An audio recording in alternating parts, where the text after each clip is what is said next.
And we're live. All right. Woo.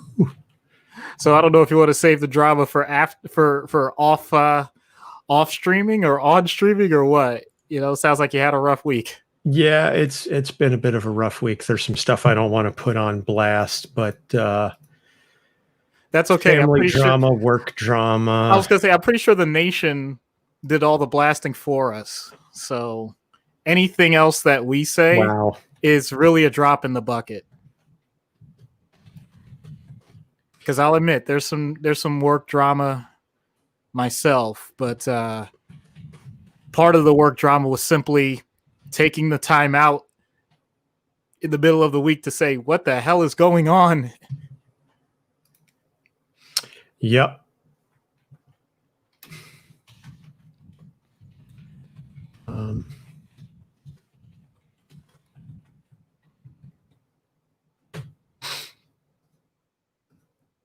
All right, so let's see.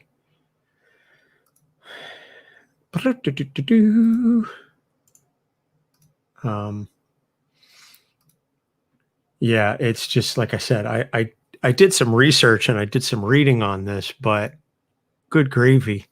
It just was not, just did not have the time this week as much as I would have liked to, record stuff and write. And so let's see, we've got, go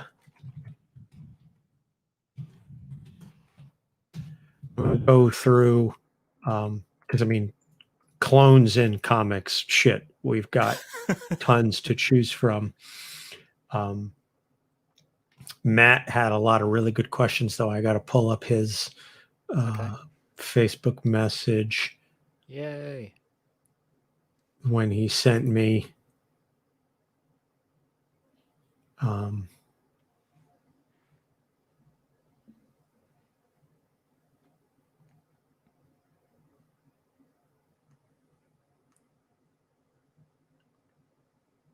Let's see.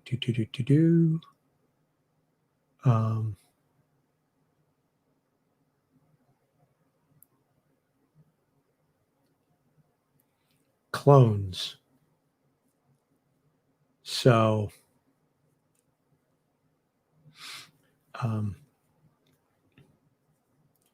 he said, whenever a scientifically minded villain or secret organization is stymied one too many times by a hero, it's a common occurrence to simply make your own version of that hero to exploit their powers for yourself. The Jackal with Ben Reilly, Lex Luthor with Bizarro, and his own red-headed Australian decoy. Let's face it, the early 90s were weird. Cadmus with Superboy, Sinister with Madeline Pryor, the Ascani Apocalypse with Strife. It's a well of storytelling made with food to chop on. Not too long ago, this would have been more a philosophical topic than a psychological one, but technology is marching on, and it's getting scary close to an actual reality humanity is going to have to start dealing with. Arboreal cloning has been happening since our grandparents were kids. The first livestock animal was successfully cloned 2 decades ago, and the only reason it isn't more widespread is that it's a whole lot cheaper to breed animals the old-fashioned way.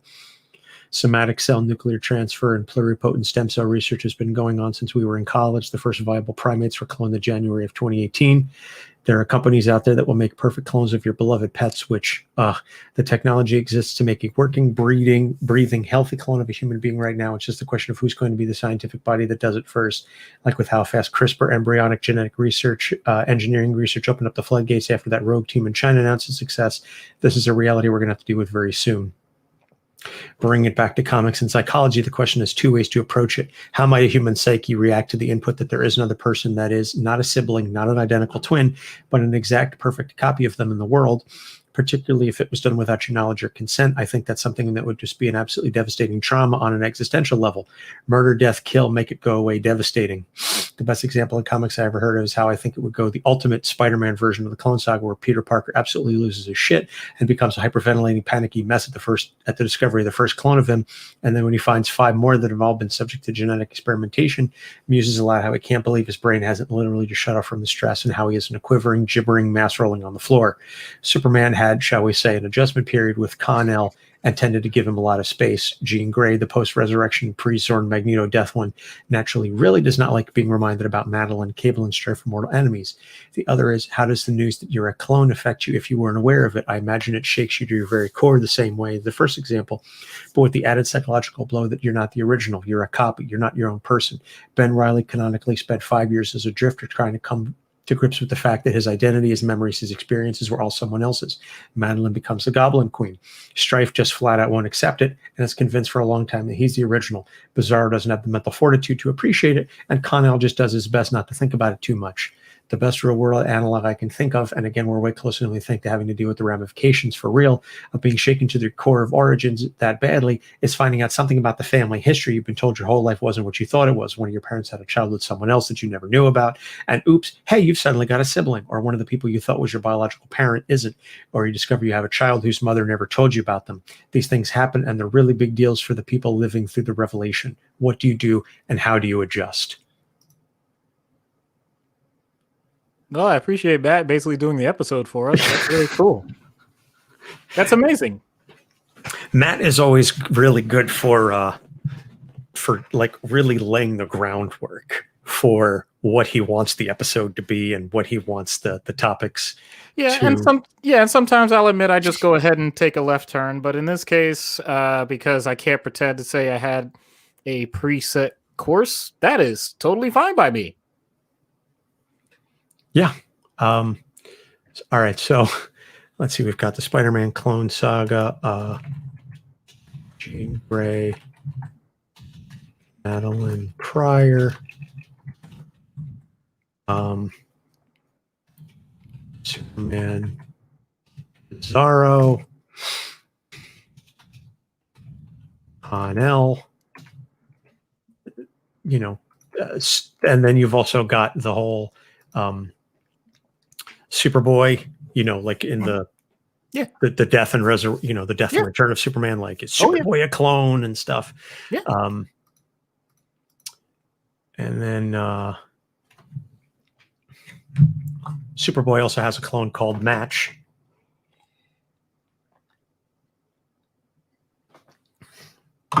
I mean, if you really want to go off with continuity and whatever, Donna Troy, in some respects. Yeah.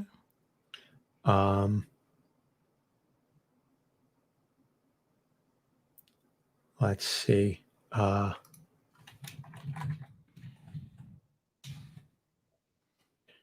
Strife, and then real world analogs, family history, not what it was. You were lied to about your past.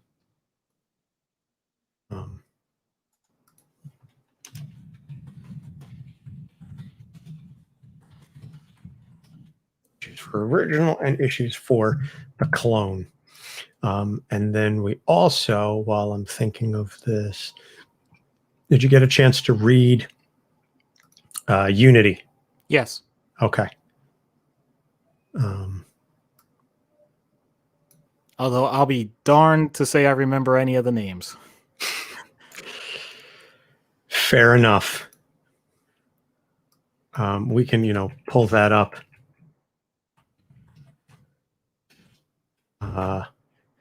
I'm going to just go ahead and say Alien Suit Man versus Old Guy and Technology Woman. That was Livewire. There you go. There you go. And then Eric, I think of Desic, was Exo Man of War. He's the one in the suit. the suit guy. Yeah. Yamada was Yakuza. I mean, that's I'm sorry.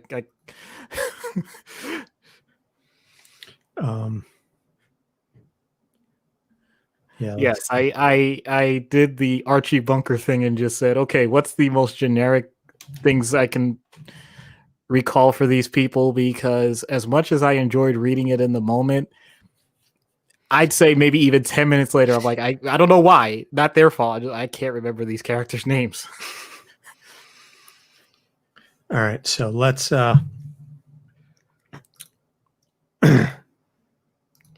let's focus on the clones first. Of course. Um,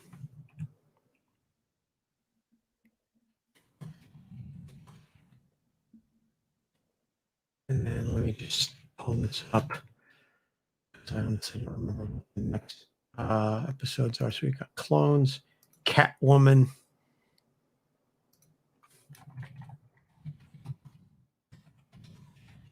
Anna Blackburn.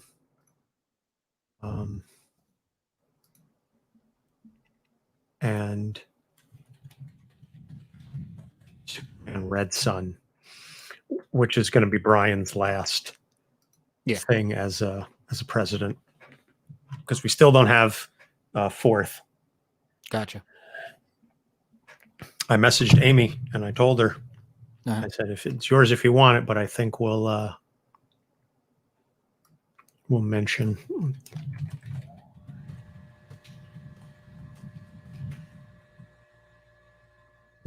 Slot open in Patreon.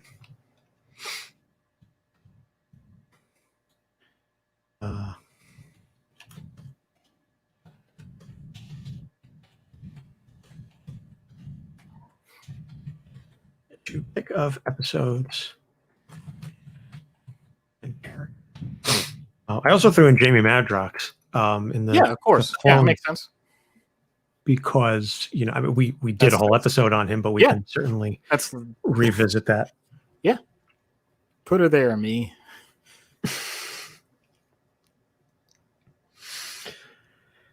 All right, let me get Audition up and running.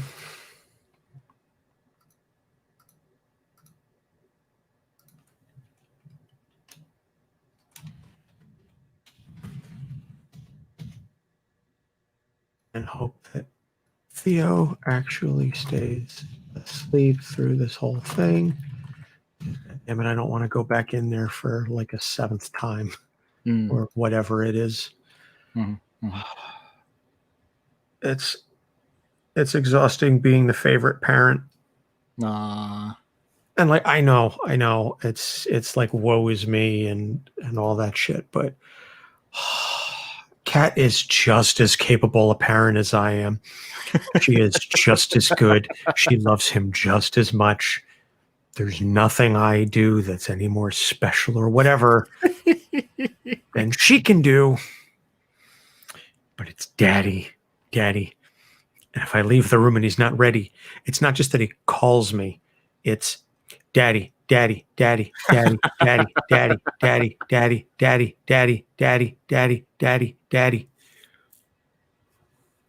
to the point that it's not the kind of thing that he's just going to stop and give up on. No, because he's my fucking kid.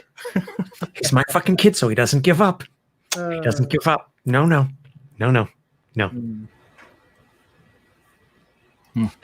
All right. So that kind of reminds me that Yasmin was kind of having a standoff with me playfully, nothing too aggressive. And I just basically shut her down by taking her from the living room area, like upside down, and giving her, because she was already carrying a pillow, but giving her, if you know what the move roll the dice is, on her own couch in the playroom. It was the best way to end a discussion I've ever done. And Sabrina's just like laughing hysterically. Yaz enjoyed it. Obviously, I enjoyed it. I'm like, see, this is what parenting can be when you're in sync. When you're out of sync, it's nothing like that. And unfortunately, I can't pretend and say that the in sync moments are the more common ones. It's far from it. But when you get them, boy, oh boy, they can motivate you for a long time. Oh, yeah. Theo thoroughly enjoys when I slam him around. I put him on get him up on the bed, and he sort of runs into me, and I rock bottom him. Nice. Regularly.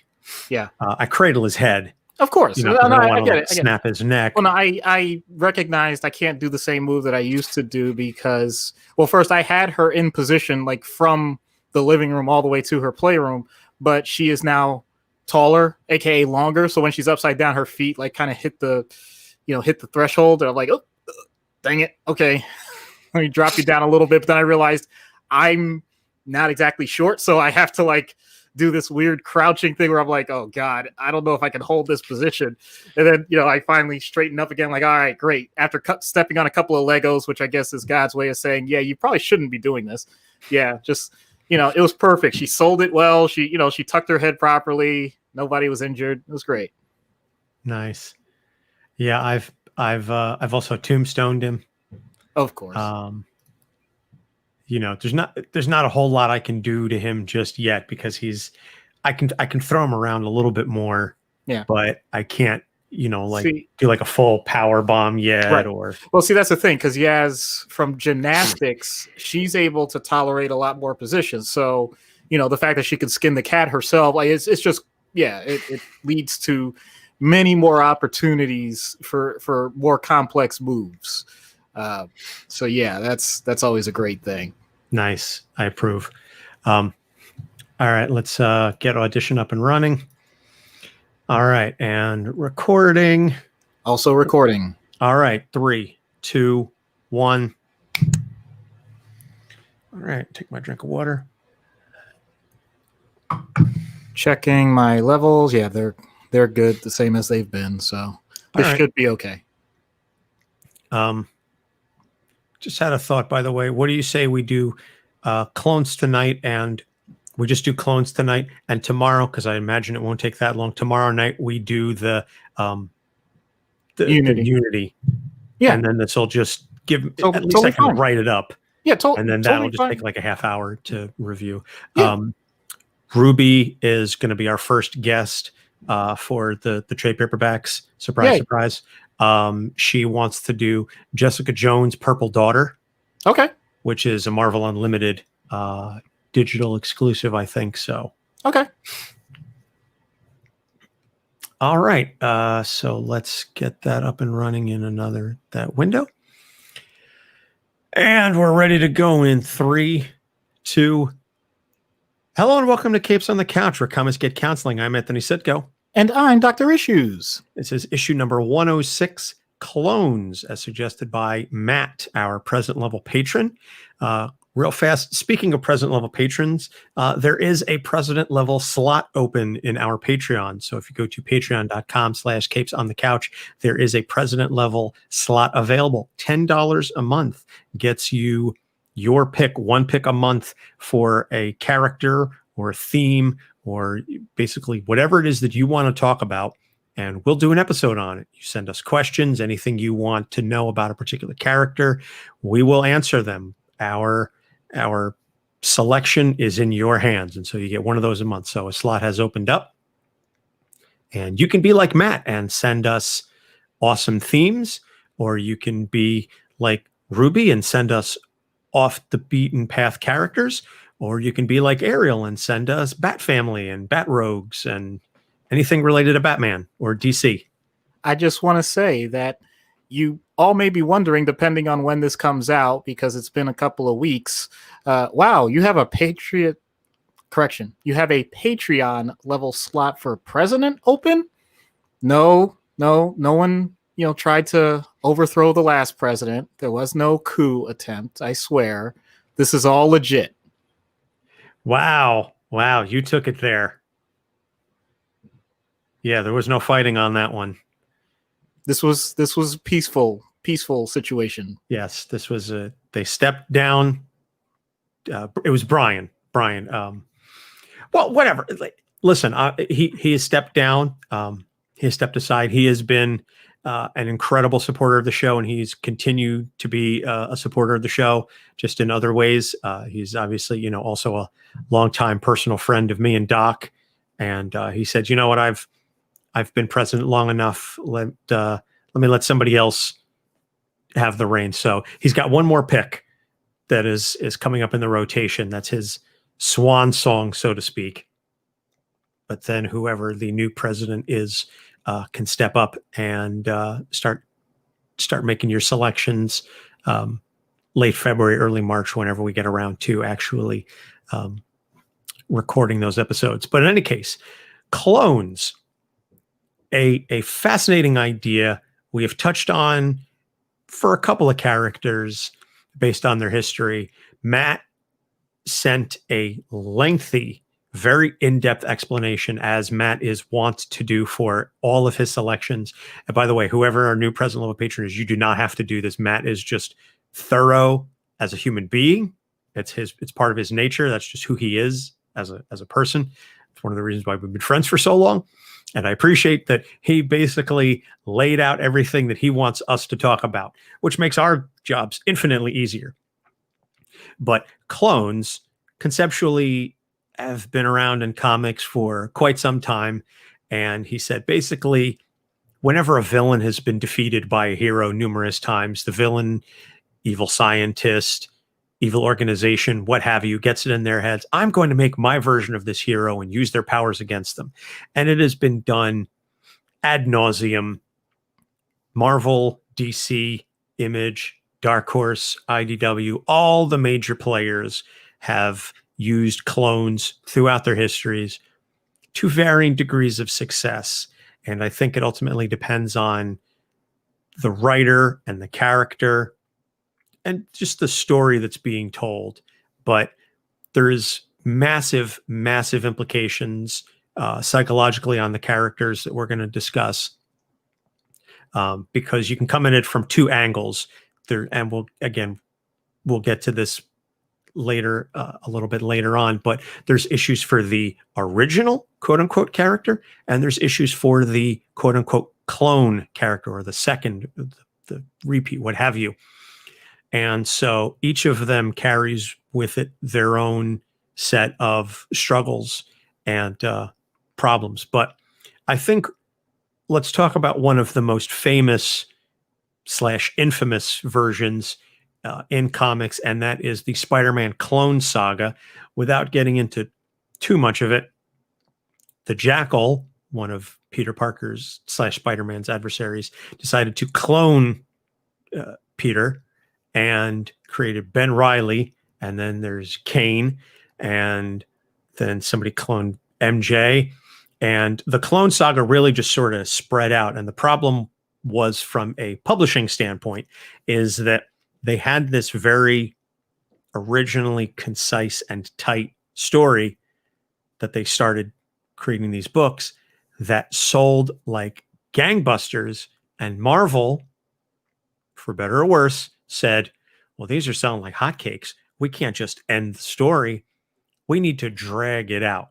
So what was originally supposed to be a handful of stories and a handful of issues dragged on for, I believe it was like 13 or 14 months, like over a year. They just kept dragging it on, and plot twist after plot twist after plot twist. And eventually the fans just said, we're sick of it, because it's too much. It's overload. But at the end of it, Ben Reilly and Kane both became characters in their own right.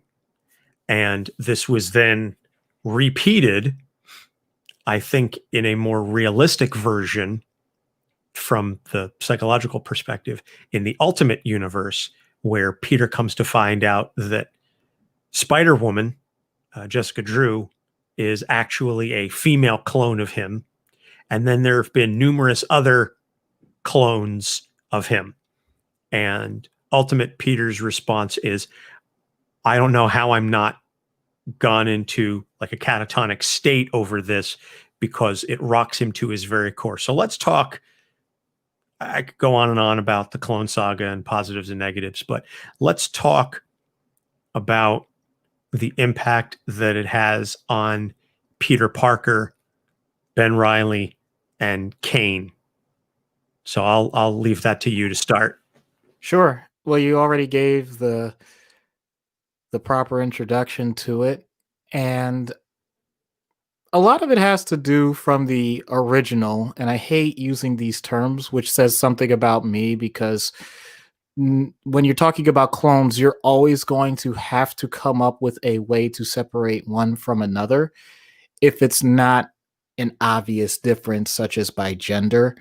And even then, I'm not sure that qualifies the way we think about it as clones, but that's going to be a way too much of a digression. To get back to Peter, on one hand, I could see a sarcastic and quippy Spider-Man thinking to himself, wow, I'm that important that they would want to do that. And yet that's definitely not the route they took. What they took was the idea that I'm perverted. Not him himself, but the idea of who he is and how he exists is no longer considered ideal. When we usually have the idea of wanting to have offspring or have children, it's not because well, for most of us, we don't want perfect copies of ourselves. It's that we are interested in having an influence on the future and we want to have some role in it. But it doesn't have to be exactly the same. It doesn't have to be perfect, and it doesn't have to be us. Why is that? It's because all of a sudden we become expendable. Imagine if someone came up to you and said, we know that you have a certain talent gene pool, and we're just going to recreate that recipe and we're going to mass produce it. You're no different than the Twinkie formula at this point. So what do we need you for? That really cheapens the idea of human life, as a matter of fact. So if you're at that point and you see it happen, not just once, but more than once, then you really might think that the people around you, even if this is something that they've never said, that they don't view you the same way. You know for a fact that they're probably your enemies, don't really have the same perspective, and therefore they know that they can just find ways to figure you out and do you better. This is so absurd.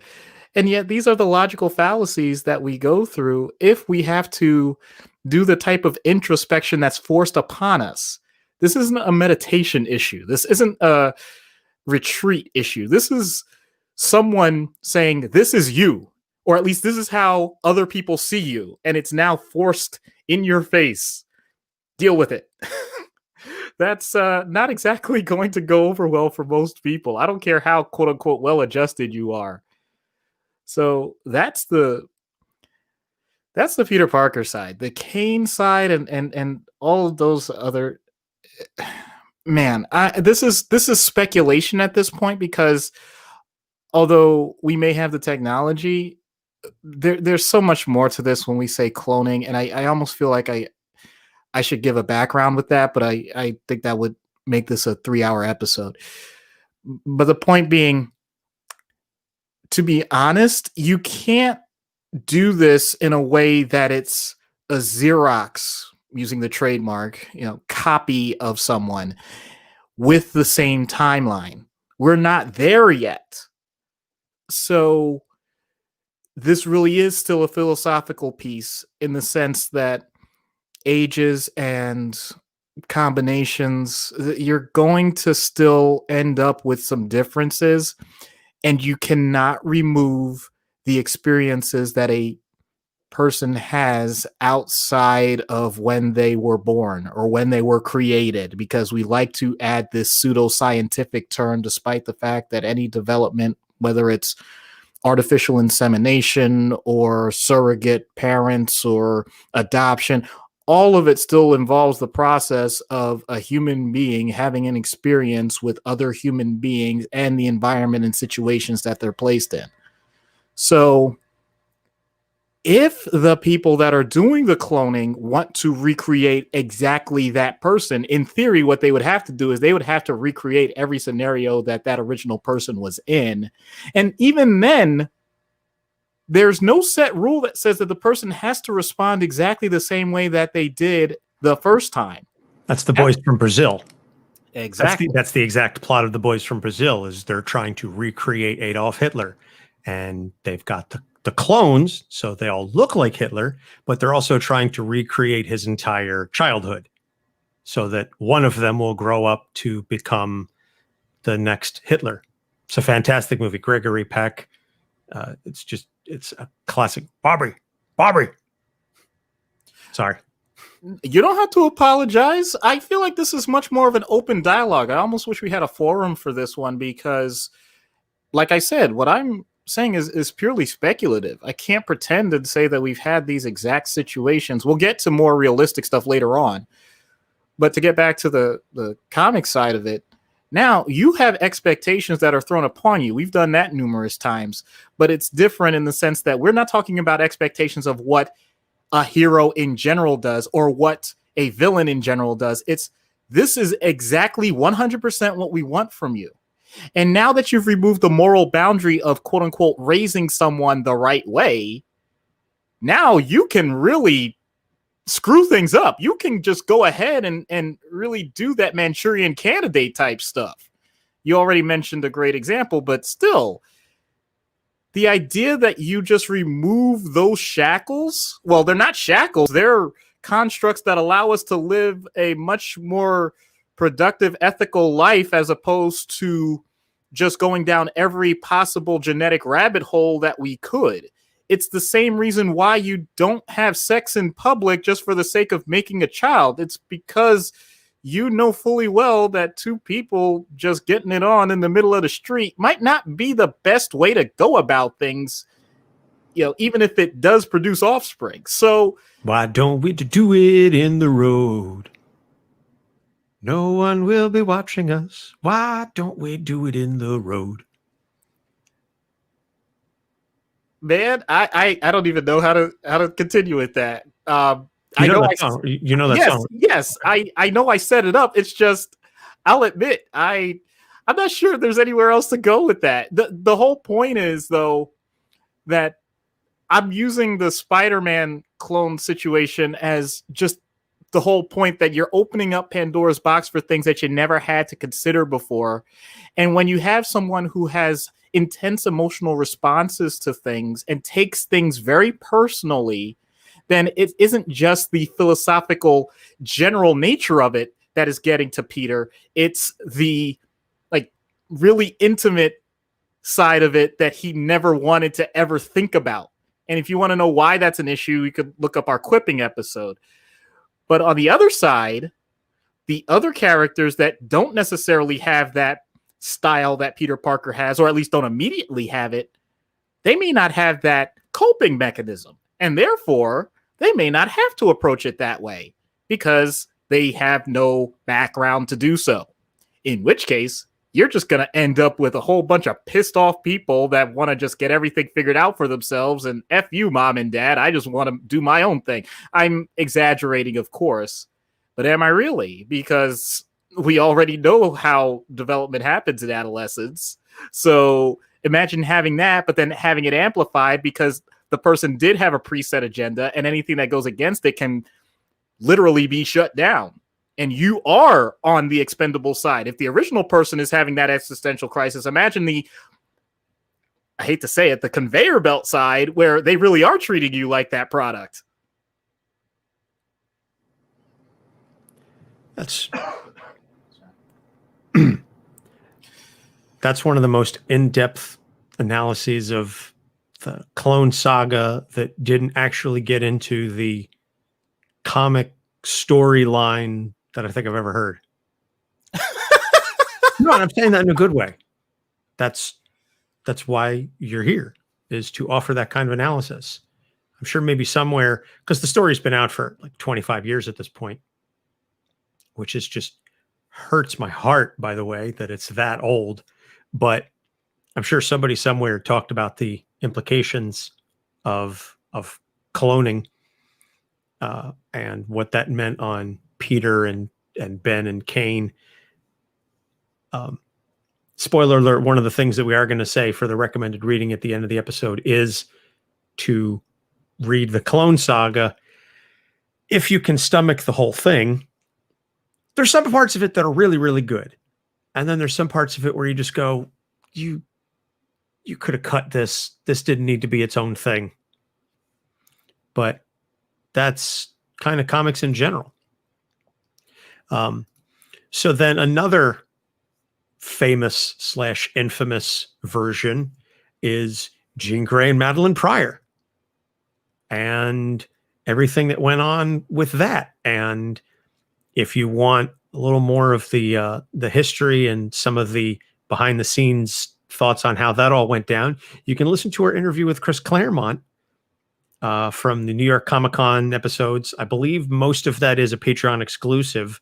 But if you subscribe to us for just $1 a month, you can unlock that and you can listen to Chris Claremont, the legend, the man, the myth, the legend, get a little testy with me when it comes to discussing Cyclops and the whole Jean Madeline situation. But what that ultimately comes down to, that's a very interesting situation because that has a whole relationship and family aspect to it that we don't get with like the Peter Parker situation. Here you have the whole thing where Scott, being the dick that he is, decides to fall in love and marry Madeline Pryor, who is an exact clone of his first love, Jean. And then Jean shows up and Scott says, well, what am I going to do with the copy? I'm not interested in you anymore. I want the original. I want the real deal. And he leaves Madeline for Jean, which is a whole like Maury Povich style situation. That's the nearest analog I could think of is leaving one twin to date another. And I did date an identical twin, and they weren't exactly identical. I actually dated the less attractive identical twin. Oh boy. And the one I dated was very insecure about that, but I digress. But are you digressing? Because that really is part of what comes into this. Like, what does she have that I don't have? Like, quite literally, what? And the search for that answer is one that can take up a person's whole life. I mean, we could talk about that just as siblings, let alone being your direct duplicate. That's wow. That's the type of thing that makes me wonder. First of all, someone like Scott, and we went through our own situation with Scott being a dick, I know. But the idea of what value do you place on quote unquote authenticity? Is the experience that you're having so unique with one person that you know that any other experience with someone else will not create that exact same feeling? I don't have an answer to that, but I guess Scott did. And as you said, he said, well, I want to be with the original. Well, what does that mean? Is it that he wanted the idea that he had simply been making a mistake? Is it that he wants to undo, which is something that's very common in psychiatry and psychology, that future actions somehow will intellectually remove what you have already done with previous behavior, which we know is not possible. But as long as you get some sort of emotional response that you consider to be more positive, then you're going to consider it a success. I don't want to say that as an advocacy for it, just the background as to why a person may go that route. Because is it really more ethical to say, well, I'm with her now, so long, ta-ta. I realize that you went through a lot of problems, but the decision's already made. Is that better? I'm really saying all of these things so questioning because it really is, no pun intended, a gray zone. These things aren't meant to have pure answers, and the more staunchly one side seems to defend their particular answer on these types of questions, I have the feeling the more volatile the response from the other person is going to be. I think I'm sympathetic to Scott in this case because there's no quote unquote winning. There really isn't. A person is going to be hurt by the termination of a relationship. That is inevitable. The question is, how do you help that person process the transition, whatever choice was made? And I could just deviously throw in the idea that my girl's got a girlfriend and I could be with her too, but not in this case, because this brings up another point. Even though this person was created biologically the same way, you never shared, or in theory, you didn't share the same parent, the same biological space, all of those things. How does that work? Do you still feel the same connection as you would to a sibling, to a child? Because that's really closer to what this would be. So I'm not sure. I wonder about these things a lot. And the Jean Grey Madeline Pryor thing, I think gives the best example of it. Is this a person that is your rival? If that's the case, then how much credence do you give to the idea that they should be treated the same way? Should they receive the exact same benefits that you do if they have the same biological material? Are you going to respond to the same physical stimuli? Ay, ay, ay. I'm really trying to be coy about this. What I'm saying is, did Scott notice something in the bedroom about one versus the other? And basically, oh God, I want to say tie goes to the runner, but dang, this is. I'm sorry. I really. I know we're not. We don't have to be PG about it, but I don't want to go into such intricate detail. What I'm really getting at, people, here is that, yo, sometimes we're just primal, and if that's what it came down to, then how do you address that? How do you say to the person, yeah, I like what they're working with a little better than what you're working with? Just wondering. I did not plan on talking about this ahead of time, as you could tell, but I'm sorry, man.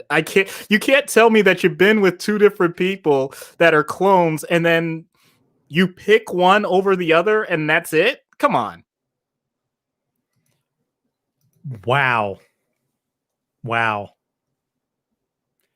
That's why he went back to Jean, because she gave it to him better than Madeline could. And he had a kid with Madeline, but he's like, don't care. When it's good, it's good. I'm just picturing, from Liar Liar, Scott and Madeline. She's like, how was that?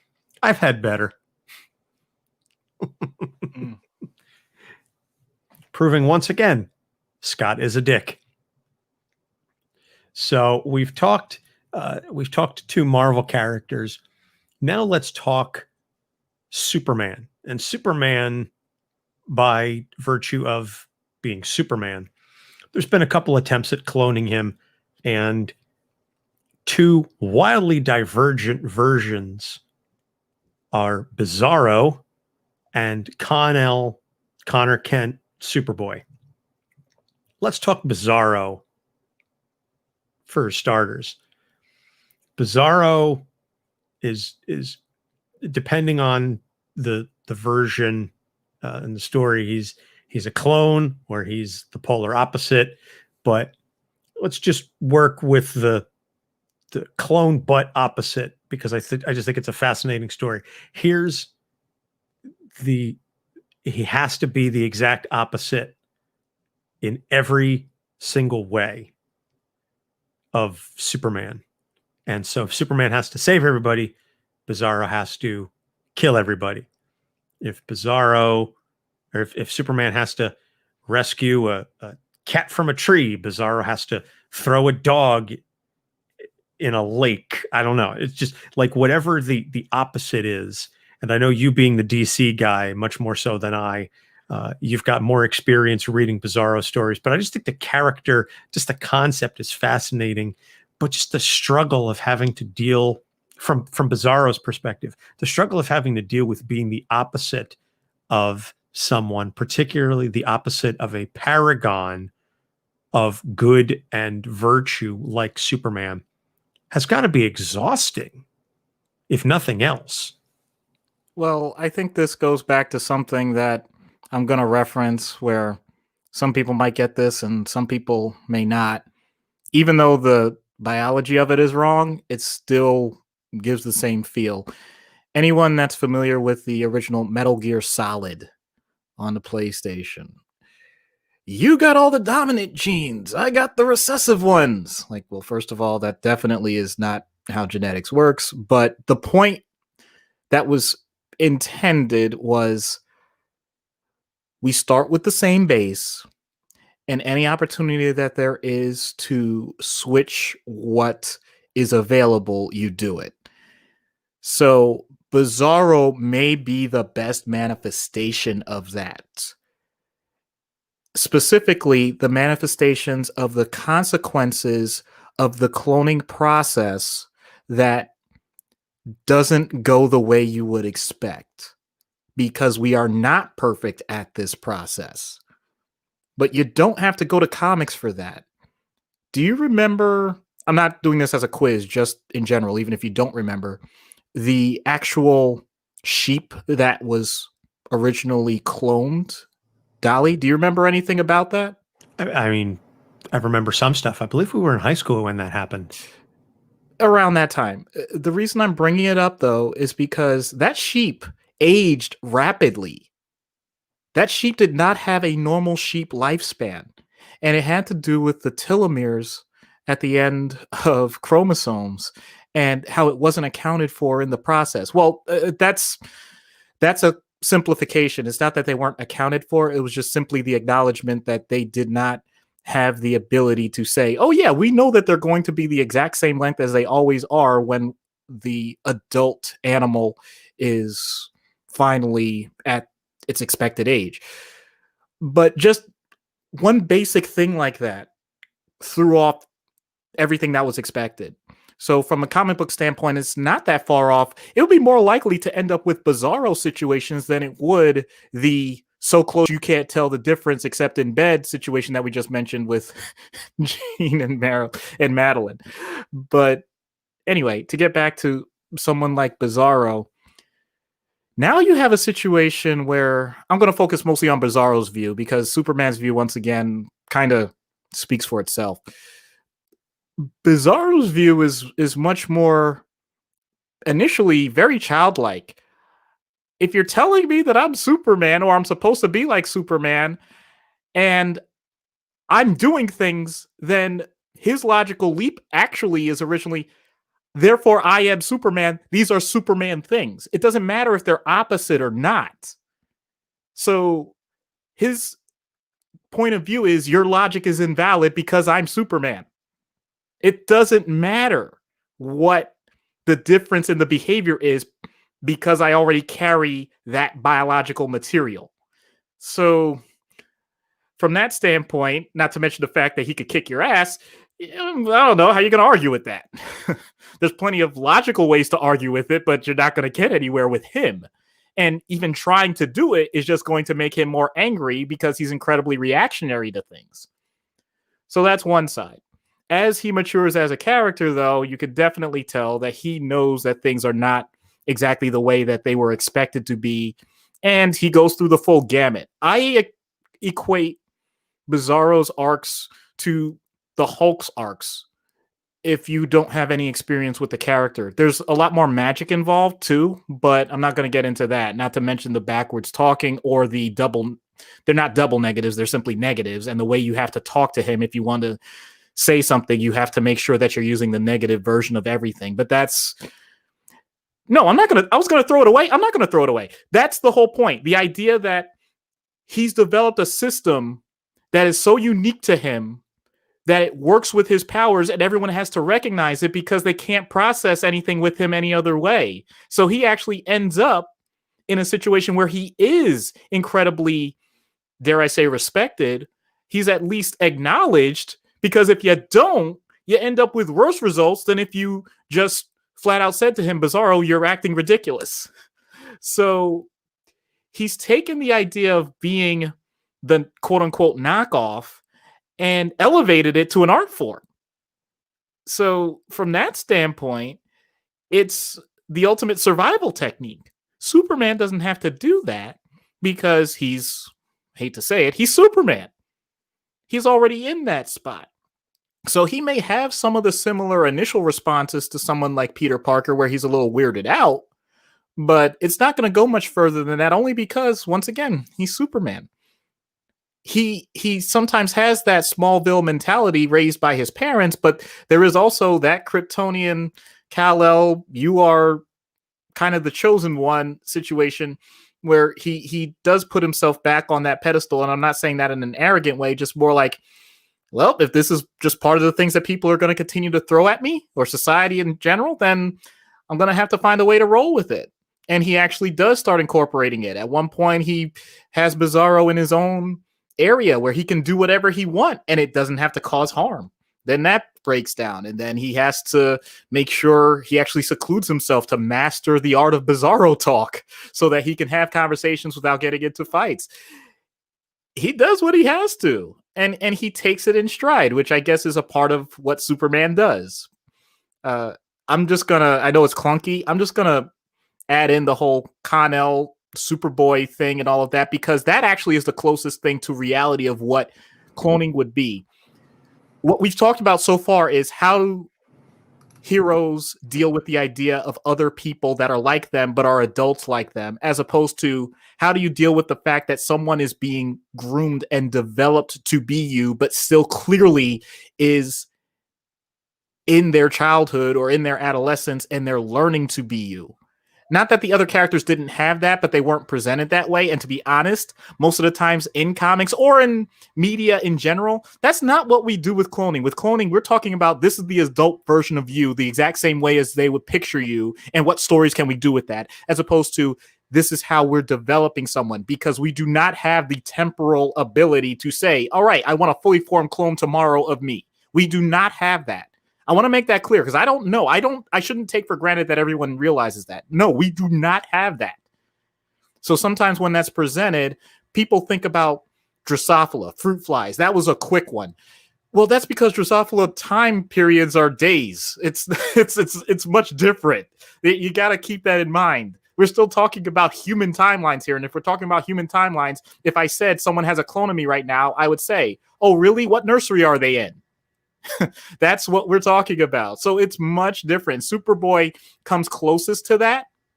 And so from that standpoint, once again, it's more like, hey, if you give me the template, I can try and follow it. But that's much more of a parent-child relationship, and that's relatable. That's understandable. So now it's interesting how we're doing this. We're kind of getting into that realm of what's the more likely reality if we get to the idea of human cloning itself. Just to do that as an offshoot. I don't have much more material other than that, mainly because I got exhausted. As much as I loved the death and rebirth of Superman, I got exhausted on that content a long, long time ago. And if it weren't for the fact that they brought in Prime and did a few other things, I probably would have stopped paying attention to Superboy or and all that stuff a long, long time ago. And don't get me started on, adding in people like Damian Wayne. Anyway. Damian Wayne, who we did an episode on. We did an episode on Superboy Prime. There's a couple of these characters that we've done episodes on, or at least tangentially related to.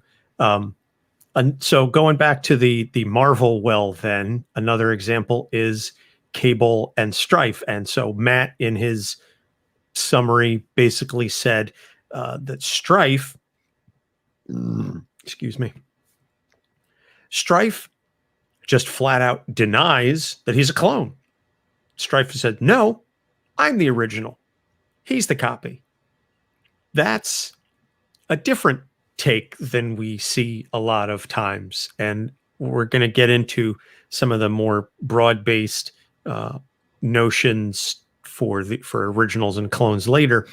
But that's the idea that you're presented with this notion that you are not an original person. You are not an original being. And one of the theoretical responses is to just flat out reject that notion and just say, nope, I don't believe you. I'm sorry, Yeah. that's fake news. Yeah, I reject your reality and substitute my own. My own. Yeah. It's fascinating because, as with many of the others, this is a situation where the story indicates, yeah, they do have the same natural abilities, same powers, and all that stuff, and the people involved are the same. So, from that standpoint, it's more of a challenge. But if we were to bring this into real life, it would be the equivalent, and this does happen, when you have a multiple sibling pregnancy, twins, triplets, etc., etc. Who came out first? Who's the oldest? We're usually talking a matter of minutes. And so from that standpoint, you're going to have to go by what the parents say. But what if the parents are, to use the literary terms, what if they're not exactly the most accurate narrator? What if they don't remember well? What if they just didn't think of it at the time? I mean, it may be on their birth certificates, but what if you're in a rural area and they just simply didn't have that and they were born at home? All of a sudden, you have a situation where that can make a big difference. Birthright makes a huge difference when it comes to certain legal things, at least naturally when it comes to healthcare. I know it does. So it may seem insignificant, or in Cable and Strife's case, there's an obvious answer. But what happens when the person that's directly influenced and involved simply just does their own thing anyway? That is a significant problem, because now you have direct evidence to the contrary. That can become psychotic. And while there is no consistent evidence that someone experiencing a break from reality becomes more aggressive or violent or anything of the sort, it does have an emotional impact depending on what that break from reality is. And needless to say, the way Strife is written, if anybody's read it, I'm gonna steal a little bit from the Justice League animated series when Batman describes the question. Strife is, maybe wound a little too tightly. He really does go off the deep end. I don't mean to say that in the pejorative sense. It's just, it's clear that from the moment this is brought up as a possibility, that he will not add that to his mental construct. And if he does, it's going to be from a position of personal power. Now, why does power even come into it? Well, I think that has to do a lot with the whole juxtaposition of mutant kind for other major socioeconomic points that have been made through the decades. But that might, once again, make this a 3-hour episode, and I don't want to go that far into the weeds. But the idea that someone would feel so insulted to have such a personal moral injury to themselves that they may be the offshoot of someone else does raise the question, can that lead a person predisposed to significant emotional trauma and perhaps even psychotic symptoms? Maybe. We don't know. But I think it's something that, depending on how science goes in the future, we may find out. The next 20 years, I think, are going to be a very interesting and potentially scary time in science and in some of these very topics that we're discussing, because genetic engineering, in all of its science and all of its potential, is growing at a rate that we could not have seen, I think, even 10 years ago, with some of the things that we're capable of doing and the rate at which we can make these changes. And Matt, again, in his very thorough submission, basically said that it's just going to come down to whichever team wants to go rogue first. Because I think at this point, the only thing holding humanity back from cloning a human being is a vague sense of morality, but it's certainly not technological, at least not an attempt. Whether the clone ends up being viable or survives to term, any number of things can certainly happen. And I think your Dolly example is proof of that. But as far as an attempt goes, it's just going to come down to money and morality, which basically defines any real scientific development since the history of time, really. Your scientists were so preoccupied with whether or not they could, they never stopped to think about whether or not they should. Ian Malcolm, once again, rings very true. Let's talk then, last example of a character is one that we've actually done already. We did an entire episode on Jamie Madrox. And so I don't want to rehash the point too much. If you want to go in depth on that, you can certainly go back well into our archives on our new revamped website, capesonthecouch.com, and you can find the Jamie Madrox episode. But the idea that all of his clones, now he's an interesting example because all of his clones split off from him at that particular moment. And so whenever he creates the clones, they have all of his pre-existing memories. They then go off, live a completely separate life. And then when they get reabsorbed, he brings in all of that consciousness and all of their memories. And if you recall, we spoke in the episode, there were a handful of dupes, as he refers to them, that didn't want to be reabsorbed because they lived their own lives and they wanted to be left alone. That's a fascinating idea that only Jamie Madrox as a character, because of his power set, is capable of. Right.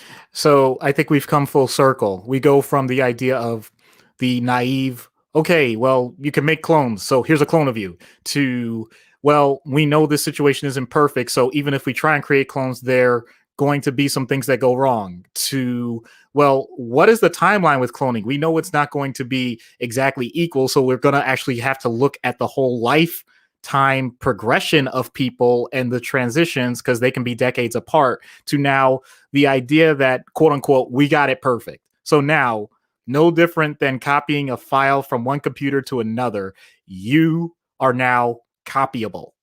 Like, in that sense, we've got it down. That's what Jamie Madrox is. That's who Jamie Madrox is. Let's say we're there. Holy crap. I don't know exactly how I'm going to exist in that world for numerous reasons. Number one, resources. People eat, people sleep. People have to do the same things that they do no matter what. If we're talking about populations, I don't know how any of this is manageable. Jamie does a decent job with himself. Imagine if we have a system now where it's not just that one person that can clone themselves, saying that we actually have the quote unquote printer line and the conveyor belt, like I mentioned. Now we just have a factory system, but we may not have a factory system. We may have much more the equivalent. I hate to say this. We're doing a lot of references today in terms of the Matrix. Like, human beings, we're just we spread out. We're like a disease. We're now just proliferating any way we want. But then we're so expendable that we just cull however we want to as well.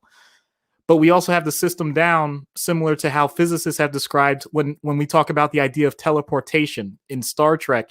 How does that work? Well, in theory, it wouldn't be that you are going from one place to another. It's that your material has been copied and the original destroyed.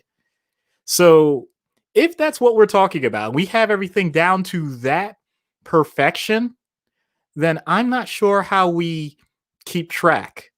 That's really what scares me the most. The idea that you have no idea. You yourself could get so lost in this whole biological mining system that you don't know where you are on the list. I can think of so many other versions. Oh my God, Final Fantasy VII with Cloud. There's just so many different things that come up with this, where people have pointed out the intense psychological scarring and the need almost for amnesia to allow a person to be able to process day-to-day life.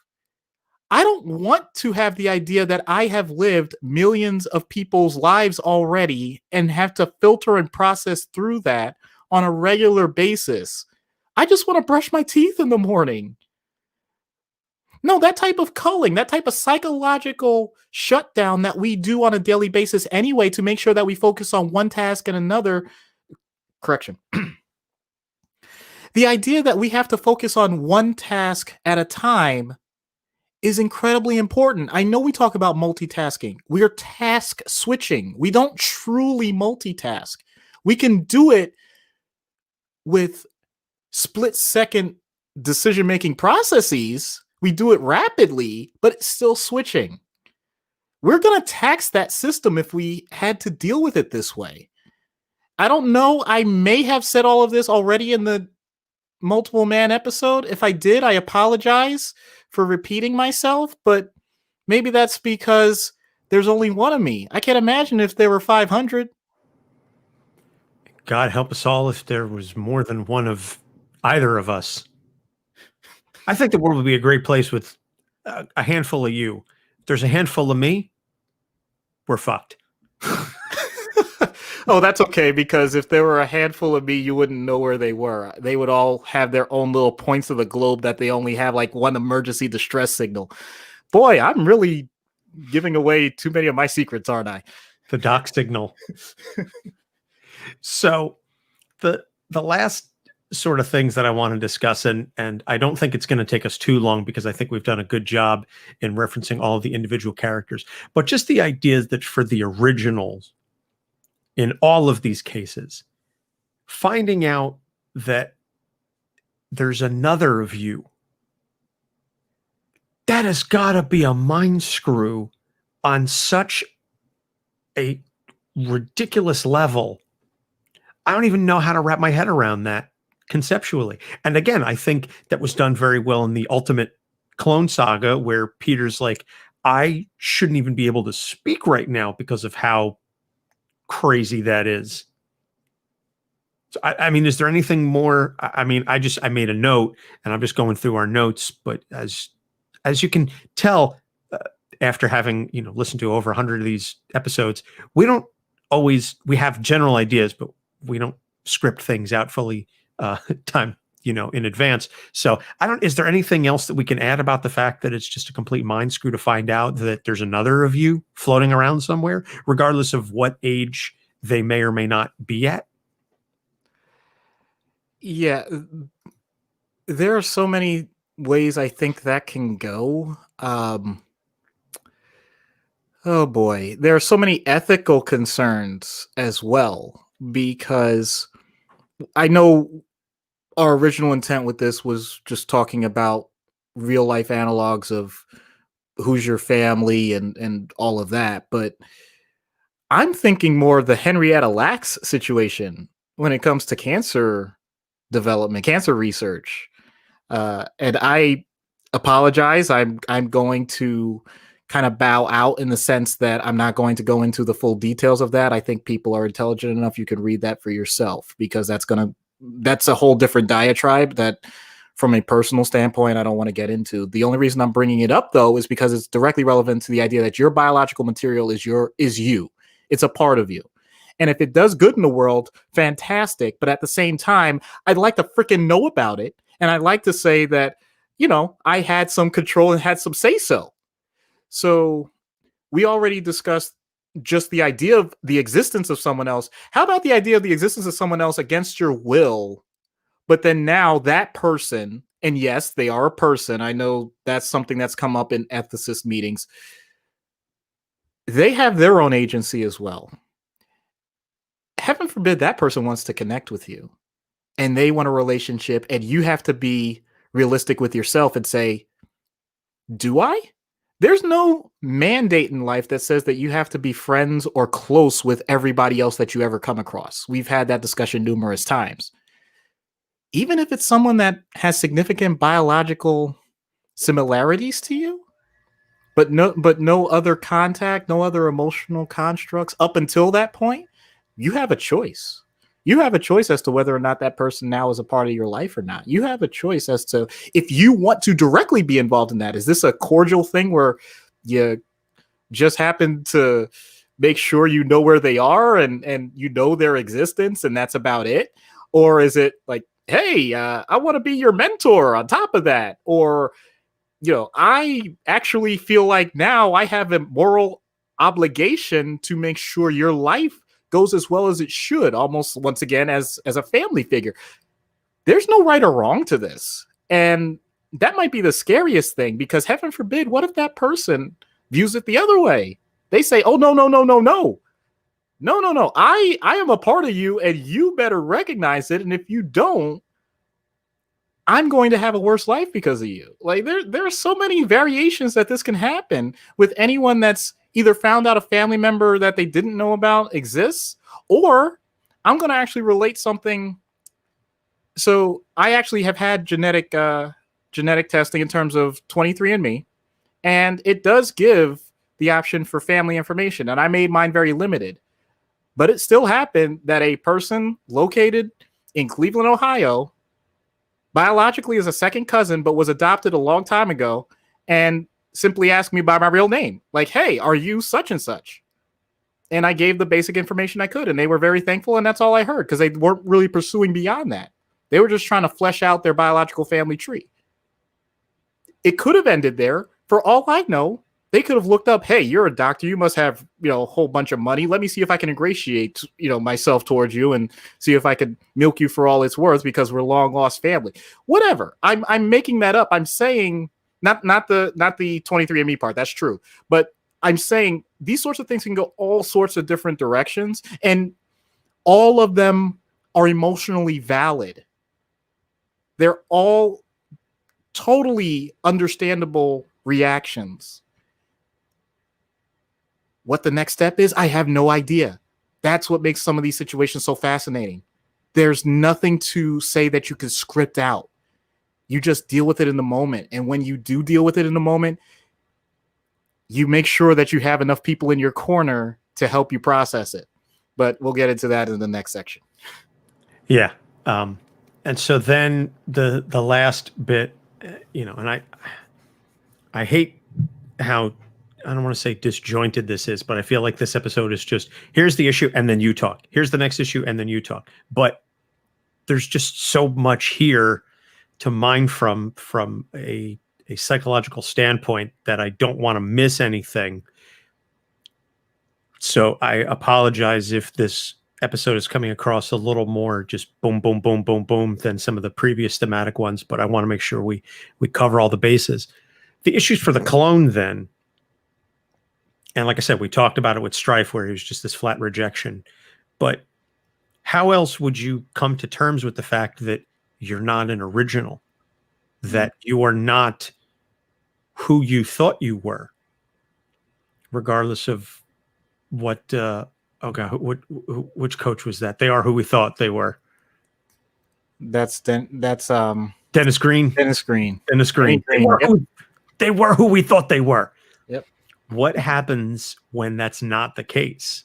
When you are not the original? Because I think the notion of identity and uniqueness is so intrinsic to everyone, even twins, regardless of the visual aspect, still have that. Yeah, somebody looks like me, but I'm still my own person. We may be genetically the same, but we still have different life experiences, even if we've done many things together. There is still that notion of uniqueness. If that is taken away from you, or that you were created because of someone else, and you were created, especially somebody like the Spider-Man clone saga, or like any of these other characters, where you were created specifically because this other person was chosen for their uniqueness, and you have all these traits, but you're the copy. That's gotta be really damaging. It can be. Yes, it certainly can be. Uh, boy, oh boy, I can't help it because I'm a sports-minded person. So this is not meant to be a hot take. I'm just gonna use them because they're kind of known right now, and in the NBA it was pretty cool. So the whole Ball family, when you talk about LeVar and LaMelo and LiAngelo and all, like, okay, anyway, the whole point is they clearly are their own people. They're not clones. But you can tell based on their father, this is all that they were set up to do, and that was shoved down their throats. And the fact that all of them are still going into it, and this is the important part, society has deemed it, at least the people relevant to that society have deemed it appropriate, and therefore they've been drafted highly. They get a lot of attention. They are making some sort of significant monetary gain from all of this. So that can be a positive side to this, where if you know for a fact that basically you were just set up from Jump Street with genetic material to just run with and go down this path and things will be simple for you, Godspeed. Enjoy your life. Don't worry about it. Not going to make a mountain out of a molehill. What Anthony's bringing up with being the exact opposite, what happens though, and I'm saying this purely as a speculation point, but you don't necessarily need a speculation point. There have been presidents that have offshoot brothers that get known for other things related not to the presidency, but to more embarrassing things, or just, things that it's like, you're related. How is that possible? And that's not even talking about the clone part. The idea that now it's you. What happens there? That someone else is now. They must really have thought, when someone's giving their information, that they're supposed to be the best. They are supposed to be the greatest. They are supposed to be this such and such person. Because what I'm going with in reality is, you can't just automatically say they're the same person. If you're doing that, you're already starting from a base of fraud. You cannot say that a person is exactly the same as some other person, whether it's twins or not. There has to be some separation point. If you do not do that, then you're actually violating something pretty significant. You can even give someone the same name, but they still ask, what is the differential identification? What is the differential identifier? There has to be something. If you're not doing that for a person, then you really are setting them up to be screwed up. Sorry to say. You mentioned it with twins, though, even having their own identities. Well, it's funny that you mentioned that, because how many twins, and if you're listening to this, you can help me with this. How many twins do that thing where their parents have them with different clothes or different hairstyles or just these little things, and the twins themselves intentionally swap? Why do they do that? They know it creates a huge emotional turmoil in the people around them. But here's the interesting thing. That's why they do it. They do it because it's fun. Why is it fun for them? Because they never once question their own existence. We're going beyond that now to the existential idea that somehow, some way, the original information was wrong. Now, we've had this discussion before. It's one of two things. Are you stupid or are you corrupt? Were people misleading them intentionally? Or was it simply one of those foibles that happens in life? Unfortunately, our emotions don't usually tell the difference. It can still have the same impact for that person. But it doesn't have to. And I know I'm giving a bit of an out. I don't want to make it sound like it's automatically something that has to cause this intense strife, but it can. The reason is the lack of control. If you feel like you're not in control of your own life, then you're going to have anxiety, you're going to have depression, you're going to have anger, you're going to have the full spectrum. Someone saying you're not who you say you are, in general, you're not really usually going to have that big a reaction, other than being bewilderment, as you could see on my face, because I know who I am. It doesn't matter what you say. So you can brush it off. The problem will become when let's go ahead and let's make it real. Your parents decide to have that talk, son or daughter, like um there's some things we haven't told you. And it doesn't have to be the genetic side. It could be the other side. It could be that you were adopted. It could be so many, like, there's just so many variations on this. But just the idea that someone has to hold things back, maybe they thought it was in your best interest. Maybe it definitely was in your best interest. That may not make it less painful. So, once again, this is one of those situations where all of this was off the cuff, and we're still cranking out a pretty deep episode here.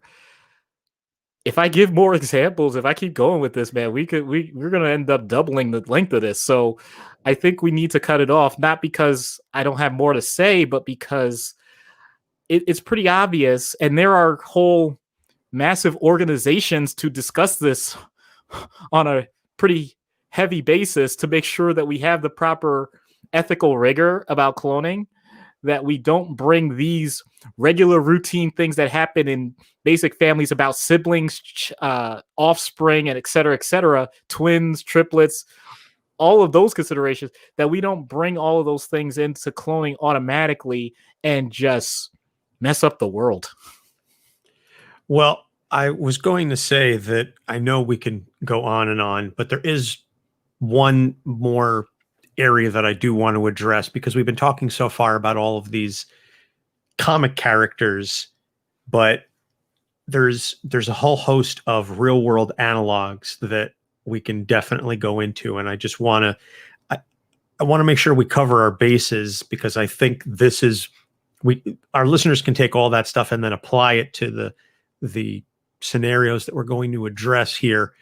And, we can talk about the idea that your family history is not what it was, or that somebody lied to you about your past. And to bring it to a famous yet real world example, Bobby Darin, for a long time, grew up believing that the woman that he thought was his older sister was actually his mother. That I believe she was 13 or 14 when she got pregnant, and this being back in the day, she was in a family way, and they couldn't just say, well, she got pregnant. So she had the baby, and they convinced Bobby that his mother was his older sister. And it wasn't until much later on in his life that it was revealed to him that, no, that's actually your mom. And that really did a number on him. So that's a famous example. And I can only imagine that that's not an isolated incident, that especially now, you were talking about the family testing that you did with 23andMe. I'm been on ancestry.com for about 20 years researching my family and going through now with the genetic testing and so on and so forth. My mother and father are very big on the research, and they basically do this like every day. This is their hobby now. And they help other people that we're related to, because they, we've all done the genetic testing and stuff, and we get messages all the time from people. And my mother's in the process of helping out like an 80-year-old woman who is finding out all about her family. And we've been able to identify who her father really is, because she didn't know, or she was led to believe one thing throughout her entire life. And now that she's in her 80s, my parents are like, we need to find the truth for her before she dies, because like we owe it to her at this point in her life. But to find out that your sibling is really your parent, or to find out that your dad went off and had a whole other family without you, or any number of these stories, this is traumatizing. This is legitimately shocking to people. And in this day and age, as we say, of genetic testing, this information is much more easily accessible. And with the internet being what it is, you can find these people much more readily. But I don't think that lessens the impact any. And to find out that your family history is not what you believed it was. Even something as simple, going back to the genetic testing thing, even something as so simple as growing up thinking, oh, I'm German, my whole family is, we're German, and this is sort of very, who we are. And then you take a DNA test and find out you're a little German, but you're actually like Russian. Now this opens up a whole host of questions. Did my grandmother lie to me? Did they know what's going on here? These sorts of things can really do a number on your psyche. And like I said, as somebody who's been through the genetic testing and been doing the research to get a whole slew of information over the last 20 years about my family history that I was previously unaware of,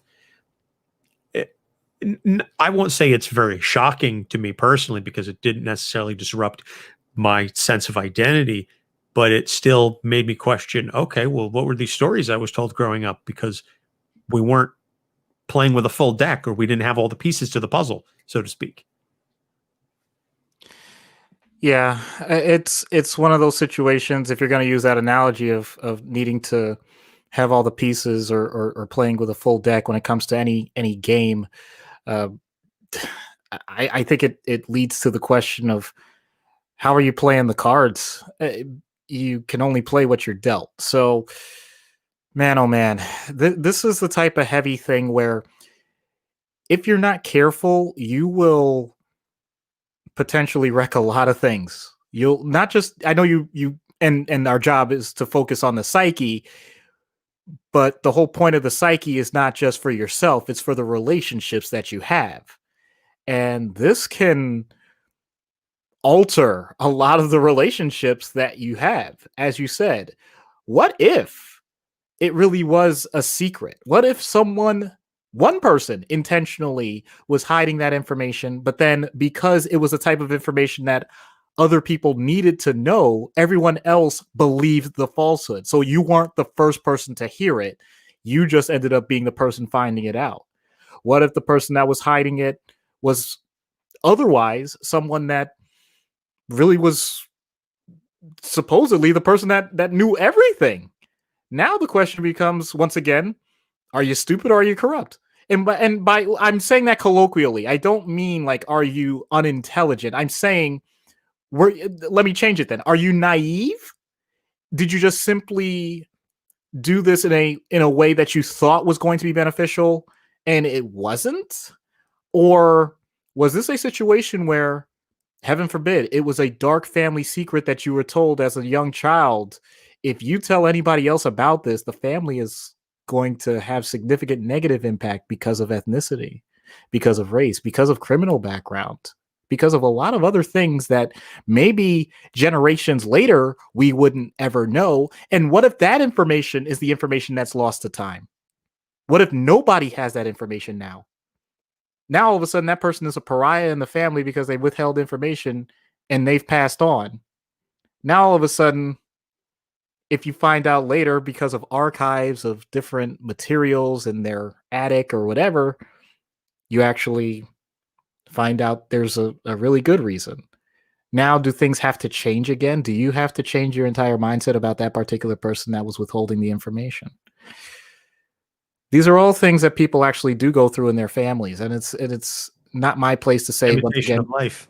Yeah, I mean, there's no way to say automatically what's right or what's wrong, but the reality is, it's always going to change. We're always going to find things that we didn't know before. The more you dig into history, the more you realize that there are so many subtle nuances to circumstances that we can't keep track of. So many things have to be filtered, and it's human nature to process things this way. It's often not malicious at all. And it's not much different than how our genetics are coded. We are going to pass along DNA ad infinitum as long as we are a species until one of two things happens. Either we are going to end up with enough variations that there are going to be some other species that are a lot like us, but do things just a little differently. And we are either going to find a way to make that work together, or we're going to kill each other. And I'm not saying that pejoratively. I'm saying that because that's the way we have existed. That's what happened with Neanderthals. That's literally our existence. We just aren't aware of it in the now because we don't have to do that.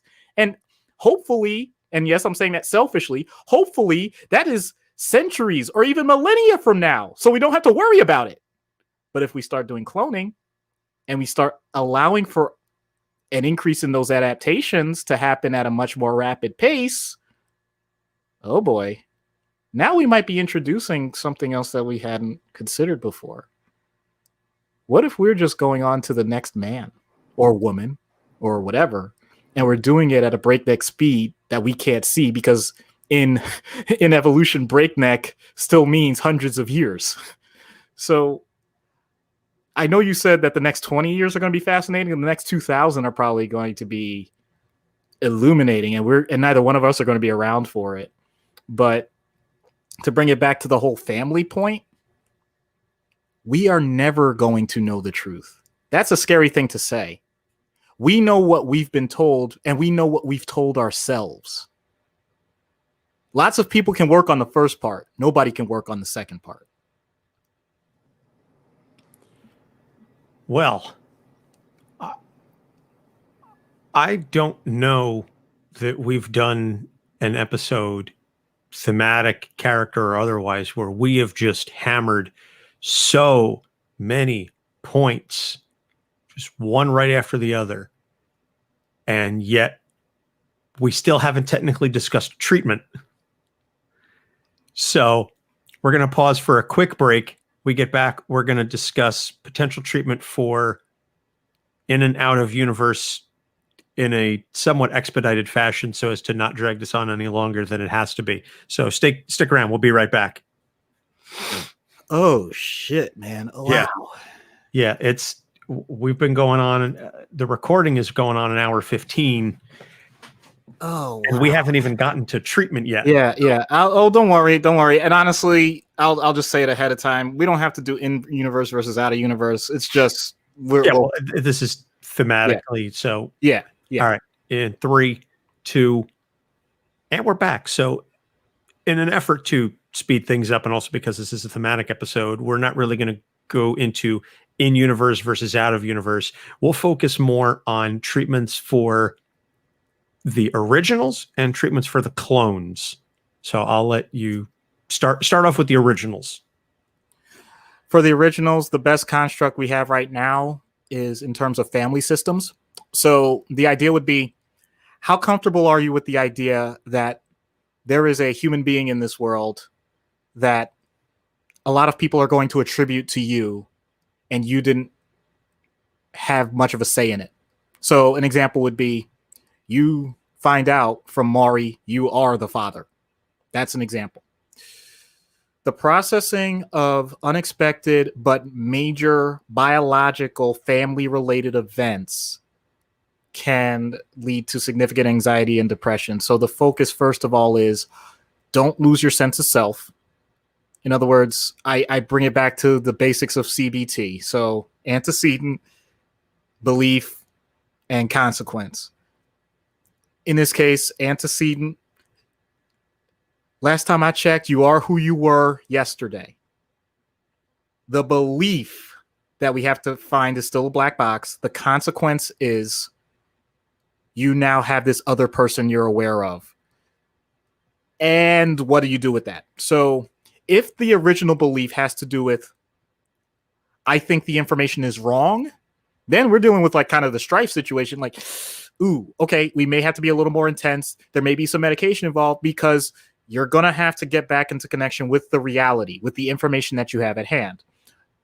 If the belief, hopefully, is much more along the lines of, what does this mean for me? Am I a different person now? Or I am, heaven forbid, less of a person? That can be depression. Or I don't know if I can do the same things I did before because of this new information. Okay, that can be anxiety provoking. Either way, those types of beliefs can be worked on with CBT the same way they always can, which is you provide direct examples. Okay, Now that this person is in your life, have you made a change to where you live? Most people will say no.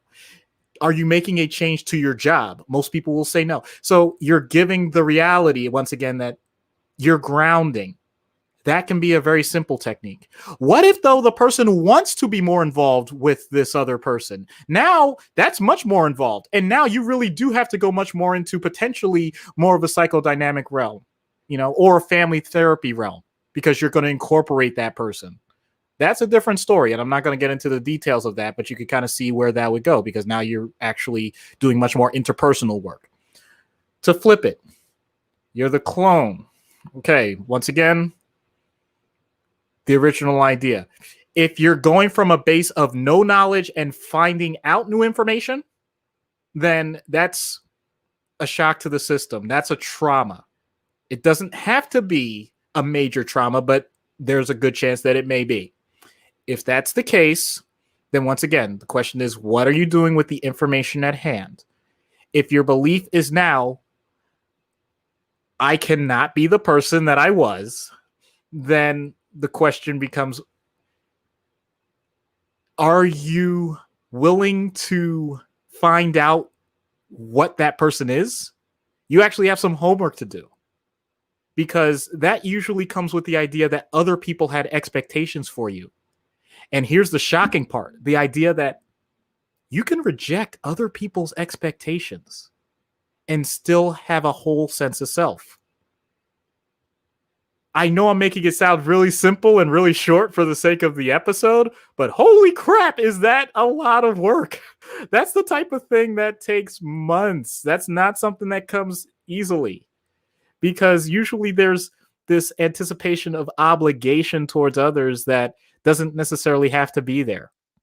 On the other hand, if the person has created damage to their own life with consequences because they acted out and basically said, screw all you guys, I don't want to deal with any of this, and now they're isolating or things like that, then there's more of an integrative approach. Once again, getting back to the interpersonal.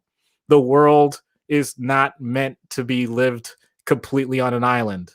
And how do you introduce the idea that just because this one person is now considered, quote unquote, the original you, that's okay. There's nothing wrong with the remix. So that's as short as I can make it. But oh, wow. Anytime these sorts of things come up with family dynamics, we know that it's going to take a while. And then I'll bring up the very last point. If you're talking about the two people coming together, then you need to find the proper person that can manage that on a regular basis, because that is definitely not in my wheelhouse, and I will not pretend. Got to know your strengths and got to know your weaknesses. So then the clones, or for the treatment for the second version, the remix, what have you, what do you say to that person? Or what do you say to the person who didn't know the whole history of their family until very recently? How do you cope with that stuff? A lot of that is much more on the supportive side. It's not necessarily having to. I'll admit I'm kind of fumbling a little bit with this one, because I have to be careful with how I say this. I have to validate every emotion that person has, because it's their right to have that experience. They can be as angry as they want. They can be as sad as they want. They can be as shocked, scared, all of it. There's no right or wrong response. Having said that, I've had patients who develop an obsession. What you were describing, Anthony, is not obsessive. I'm glad that your parents have that type of hobby. I'm glad that they're able to reach out to people and do some good in the world with it. There are some people that this is something that they will not let go, and they will make it their mission, in the sense of they get so paranoid. They just can't trust anything that's ever said to them about anything relating to their family or related to their history, their past. they start distrusting even themselves. It can it can lead to severe dissociation. It can go that far. My job is not to necessarily tell them what's right or what's wrong. It's to make sure that they stay in what actually is a very broad path of acceptable emotional reactions and not get to that dark point. It doesn't have to be as focused as saying, okay, well, let's create the new you. Like, make sure that you have yourself or whatever. It doesn't have to be like that. It could be much more broad. If it's severe shock and anger, okay, well, let's get you on a way to release that. What's your exercise routine? Real basic. If it's depression, okay, well, what can we do, medication or not, help you develop, something that allows you to sleep, just making sure that they stay in the moment and find ways to live a day-to-day life rather than what really is an existential crisis that if you haven't gone through, and I'm not pretending I have not gone through, but if you haven't gone through, you know that there's a certain level that you won't be able to connect with immediately. Well, I hope that none of us have to go through that kind of an existential crisis, but I would be naive in saying that it won't happen to anyone. It's just some of the stuff is just really, really. This whole episode is just way headier than I thought it was going to be. And Matt said that there's a lot of meat on this bone, and we've gone on. I think at this point this is going to be one of our longest episodes ever, frankly, and yet there's still so much that we didn't talk about. We could do multi-parts on this. Dude, there are weeks-long conventions on the bioethics of cloning as it is from people that are way more experienced and smarter than you or I. And even then, it gets into a lot of shouting matches. So the idea that two guys on a, relatively small podcast are going to talk about all the angles, no way. Don't worry about it. You mean we can't possibly hit everything that there is to talk about? I'm shocked and dismayed. But like I said, in order to avoid having this go on for far too long and ended up turning this into like a 2-hour episode, we're going to end it here. Suffice to say, cloning is bad. Okay. Don't clone people. Okay. You shouldn't clone. You also shouldn't smoke marijuana. Okay. And I'm going to go ahead and I'll go on the totally opposite side and say, look, man, if you want to really get a great life insurance scheme, make sure that you clone yourself at around age 18 so that you still qualify for the best rates.